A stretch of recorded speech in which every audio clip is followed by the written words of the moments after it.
foi essa partida na volta a gente vai comentar. Ele tá com uma carinha de mais ou menos, né, Denise? Eu já tô acostumada nesse ano, pode rodar. Sob o olhar atento do técnico da seleção brasileira, Carlo Ancelotti, e com festa da torcida Cruz Maltina que lotou o São Januário, o Vasco enfrentou o São Paulo. E o jogo começou equilibrado, com a bola parando nos goleiros Léo Jardim e Rafael. Os donos da casa tentavam abrir o placar, e no escanteio o Coutinho encontrou o Ryan, que de cabeça carimbou a trave. No mesmo lance, Robert Renan arriscou, mas parou em Rafael. O São Paulo também fez Léo Jardim trabalhar, com tapia num chute a queima-roupa. No final do primeiro tempo, escanteio para o São Paulo, e após a cobrança, o VAR acionou o árbitro Wilton Pereira Sampaio, alegando que a Arboleda foi derrubado por PH na área. Pênalti para o São Paulo. Lucas Moura foi pra bola e abriu o placar. Na volta do intervalo, os gigantes tentavam o empate, com 2 oportunidades para Coutinho, que chutou para fora. Logo em seguida, a arrancada de Andrés Gomes, que finalizou para uma excelente defesa de Rafael. O São Paulo continuou achando espaço e Luiz Gustavo, de volta a campo depois de 5 meses afastado, de cabeça fechou a vitória. Final, Vasco 0, São Paulo 2. É o fim do tabu do clube paulista, que não vencia o Vasco em São Januário havia 12 anos, além de interromper uma sequência de 4 vitórias do Cruz Maltino no Brasileirão. Acho que deu tudo errado no jogo. A gente não jogou mal, no primeiro tempo, a gente foi extremamente dominante. A gente jogou até muito melhor que o Cruzeiro, por exemplo, o jogo do Bahia, a gente faltou fazer o gol. E a gente, infelizmente, favoreceu uma falta de concentração, cedeu o escanteio e depois cometeu o pênalti. Então o jogo ia virar 0 a 0. A gente foi muito dominante, a gente botou o segundo tempo também bem dominante, mas a gente não conseguiu fazer o gol. O Vasco está na 9ª colocação com 42 pontos e agora inicia sua preparação para o clássico com o Botafogo na quarta-feira.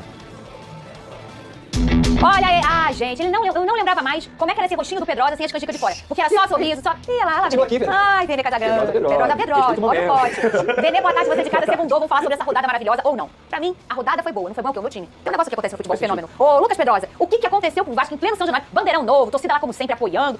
Ninguém esperava que o Vasco ia perder pro freguês dele, porque o São Paulo tem a freguesia com o Vasco. Tem uma sequência tão boa. O que aconteceu, Pedrosa? Olha, Fernanda, você não citou um fator que também foi muito importante na minha opinião. O quê? Carlo Ancelotti em São Januário. Ah, tem isso, né? Assim, se a gente for olhar Vamos botar imagens dele aqui. Se a gente for olhar pelo prisma do resultado, o resultado foi muito Olha bom. aí lá, pode ir falando. Pra briga do Vasco. Porque o Vasco tinha uma oportunidade de colar o Fluminense no Botafogo, o Vasco tinha uma oportunidade de abrir distância pra um adversário direto na briga pela Libertadores e perdeu pra esse adversário. Lembrando que o Fluminense perdeu pro Ceará também e seria uma noite perfeita pro Vascaíno conseguir continuar sonhando com essa vaga na Libertadores, que não está longe. Agora, pelo prisma do desempenho, eu não posso ser oportunista aqui, Fernanda, e falar que o Fernando Diniz perdeu o jogo. E falar que o Fernando Diniz, ele teve umas ideias que ele nunca teve. Quais foram essas ideias pra quem não assistiu? Ele mexeu errado no segundo tempo. Só que isso faz parte do jogo, gente. Primeiramente, uma hora o Vasco ia perder. No primeiro tempo, o Vasco teve mais chances do que o São Paulo, principalmente na cabeçada do Ryan, aquela bola na trave, que poderia mudar o jogo, era um 1 a 0 ali, poderia abrir o jogo e ser outra realidade da partida. Depois o próprio Robert Renan conseguiu emendar esse chute aí que a gente tá vendo na tela. E o Rafael foi o melhor em campo. O Rafael fez 8 defesas, ele foi o melhor em campo disparadamente, conseguiu evitar o gol do Vasco. Aí veio o balde de água fria. Por quê? Porque o Paulo Henrique, de forma infantil, como a gente falou aqui, ele foi agarrando o Arboleda lá da ponta da área até o meio da área. Se ele começa segurando o Arboleda e depois larga pra poder tentar disputar a bola, não seria pênalti, porque é o tipo de empurra, puxão aqui que a gente vê no campeonato o tempo inteiro. O grande erro dele foi ter abraçado o Arboleda do início até o fim da jogada. Então, pra mim, isso é pênalti. Não tem como falar que não é pênalti. O Lucas bateu e aquilo desmoralizou o Vasco pro intervalo. Volta do intervalo e veja bem, até o momento das substituições que o Diniz fez, colocando o Verratti e o Matheus França, o Vasco estava jogando bem. Parecia que o empate era questão de tempo. Teve uma chance com o Coutinho, teve uma chance com o Andrés Gomes, tiveram outras oportunidades que o Vasco conseguiu criar. E o Vasco estava bem com aquela mesma formação que tinha entrado no primeiro tempo.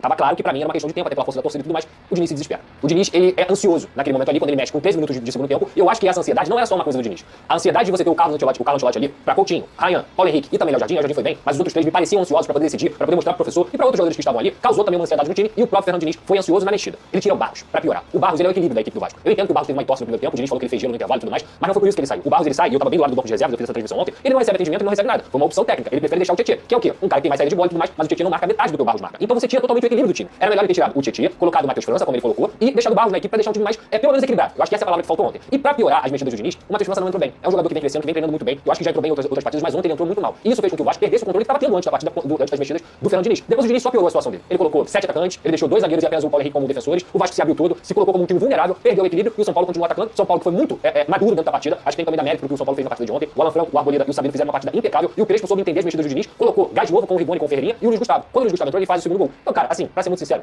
eu não posso ser oportunista aqui de ficar criticando o Fernando Diniz, porque assim é o Fernando Diniz. Ele é um cara que anda na linha tênue entre a genialidade e a linha tênue entre os erros. E assim é o futebol. Então, assim, como o Diniz conseguiu ganhar a partida contra a Vitória, apesar de estar com a mais, o Diniz faria isso de qualquer forma, porque ele faz isso. Ele tira zagueiro pra botar volante, ele tira lateral pra botar atacante. Assim é o Fernando Diniz. Então não tem como eu ser oportunista aqui, não tem caça às bruxas, o futebol continua, o campeonato continua e o Vasco uma hora ia perder. Segue o jogo. E calma lá também, né, Vene? Se tem algum torcedor nessa pedrada aí de caça às bruxas, endoidou. Porque é o pacote que se vem com o Fernando Diniz. Esse bom futebol que o Vasco pratica é porque ele é esse tipo de treinador. E também todo mundo sabe, o Cris sabe muito bem, que quando ele acha que ele perdeu o controle do negócio, ele é corajoso, é franco atirador. E aí, ó, quando dá certo, ele é um gênio. Quando dá errado, ele é um maluco. Não é, né, Vene? Todo mundo já sabe que ele é assim. Concordo, Fernandinho. Se desse certo, a gente estaria aqui elogiando, e deu errado e a gente vai estar aqui criticando, porque eu acho que o Vasco da Gama ele perde justamente nas alterações que o Fernando Diniz fez, porque foi muito na base do desespero. Pra mim, o pior erro dele, analisando o contexto do jogo, o que estava acontecendo na partida, foi quando ele tirou o Cauã Barros e decidiu manter o Tietê. Em determinado momento, era o Coutinho que estava sendo o primeiro volante. Então o São Paulo soube tirar proveito dessa situação, porque o Coutinho, com todo respeito, ele não consegue marcar, não é característica dele, e aí ele ficava sobrecarregado na hora de atacar, até porque o Vasco, em determinado momento, estava com 5 atacantes. Tanto é que pro primeiro e pro segundo tempo, o Vasco dobrou o número de cruzamentos na área, porque ele estava com vários atacantes, um deles era o Verratti, que sabe explorar muito bem a bola aérea, mas mesmo assim, o São Paulo, embora o São Paulo esteja vivendo uma má fase, mas uma das virtudes da defesa do São Paulo é justamente a bola aérea. O Arboleda, inclusive, é um baita zagueiro e soube tirar proveito dessa situação. Ele ali tirou várias bolas aéreas que o Vasco tentava explorar. Então acho que é uma derrota que não tem caça às bruxas, estou na linha de vocês, não é nenhum absurdo você perder pro São Paulo, embora o São Paulo esteja vivendo um péssimo momento. Eu não esperava, vou ser muito sincero, falei que na sexta-feira que eu achava que o Vasco da Gama fosse vencer esse jogo, mas se vencesse também não seria um absurdo, porque no primeiro tempo o Vasco foi melhor, porém teve o pênalti infantil do Paulo Henrique, e isso a gente precisa mencionar, e no segundo tempo, até as alterações do Diniz, por volta de 15 minutos, 16 minutos no segundo tempo, o Vasco também era melhor, só que o São Paulo foi mais letal. Inclusive, o São Paulo poderia ter feito 3, porque o Rigoni perdeu perdeu um gol assim, inacreditável. O gol absurdo. Mas não tem nenhuma caça de bruxas, agora pensar na próxima rodada do Campeonato Brasileiro. A gente mostrou ali o Ancelotti, que tava ontem lá, como o Pedrosa citou, olhando o povo todo, a taça de vinho na mão. O homem tá sabendo viver, hein? Olha lá, quem ele foi olhar? Ryan, talvez? Léo certeza. Jardim, Paulo Henrique, do São É Paulo. informação, quem? tá? São 4 jogadores do Vasco: Léo Jardim,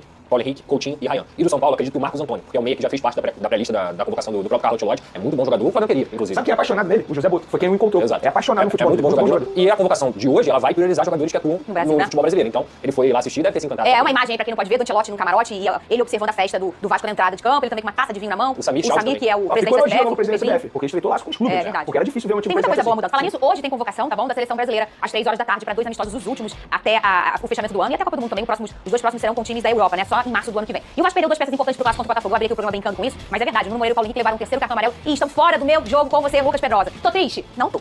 Tá? Porque quando é negócio de lesão, a gente fica, né? Agora, cartão, meu irmão, eu tô feliz. Eu comemorei ontem, tipo, um gol. Ah, foi gol do Botafogo? Não, foi o Nuno. Foi o Porque Nuno. na direita tem bonita, né?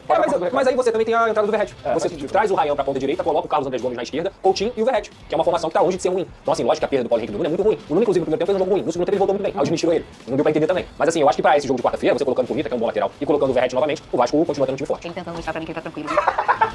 Esse ar dele, É, né? tipo assim, eu tenho o Puma, eu ponho o não sei quem, eu ponho o Neném, É uma seleção, né? ponho o Ryan.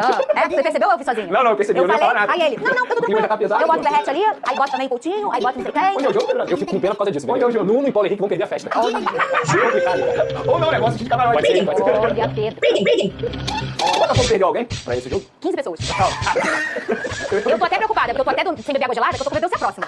Entendeu? Eu tô ansioso pra ver esse Botafogo sai fácil. Ai, meu Deus, eu acho que se movimenta pra ter o zagueiro com eixo de forma permanente. Adorne seu isso, Pedrosa. Não só isso, acho que a gente tem 3 informações muito Pode importantes passar pra dar direto, que a gente vai trocar. Eu falei ontem na transmissão lá da Casa TV também, mas é importante a gente passar o panorama sobre Ryan, Diniz e o Robert Renan e o Carlos Cuesta, e não só eles, mas também o Carlos Andrés Gomes. Vamos lá, vou pelo Ryan. O Vasco já estuda um projeto, já conversa praticamente toda semana com o Valquimar, que é o pai do Ryan, e também dos representantes, com os empresários do Ryan, pra quê? Pra apresentar ao Ryan uma proposta de 5 anos de contrato e também com um salário na casa do 1 milhão. Por que isso, Pedrosa? Primeiramente, o Ryan tem contrato até o fim de 2026, então no ano que vem já seria o último ano de contrato do Ryan. A gente sabe que propostas vão chegar. O Ryan é sondado por diversos clubes das diversas prateleiras no futebol europeu e também do mundo árabe. Então é um jogador que, pra sair do Vasco, tem que ser uma proposta boa financeiramente pro clube, pra ele e também com um projeto esportivo. O que o Vasco tenta mostrar pro Ryan? Primeiro, hoje ele tá na rodada da seleção brasileira, ele é um atacante de um dos principais times do futebol brasileiro, ele é um garoto que tem apenas 19 anos de idade, ou seja, ele ainda tem idade pra ir pra Europa no ano que vem, quando ele completar 20 anos, e o Vasco não quer que aconteça com o Ryan, o que aconteceu com muitos jogadores aqui no futebol brasileiro, que saem, batem na Europa e voltam. Exemplo, Vitor Roque, voltou pro Palmeiras, foi mal no Barcelona, não conseguiu se firmar e no Betis. Outro exemplo, Caio Jorge, foi pra Juventus, rodou por times menores por lá, voltou pra cá, tá no Cruzeiro arrebentando. Então o que o Vasco quer mostrar pro Ryan é que ele pode continuar aqui e se desenvolver como jogador de futebol a ponto de ele ficar próximo de uma Copa do Mundo. Não só isso, se o Vasco for pra Libertadores do ano que vem, é mais uma competição que o Ryan vai estar jogando. Gabigol e Pedro. Gabigol e Pedro também é outro. Eu posso dar 500 exemplos aqui, pra que ele não antecipe essa ida e acabe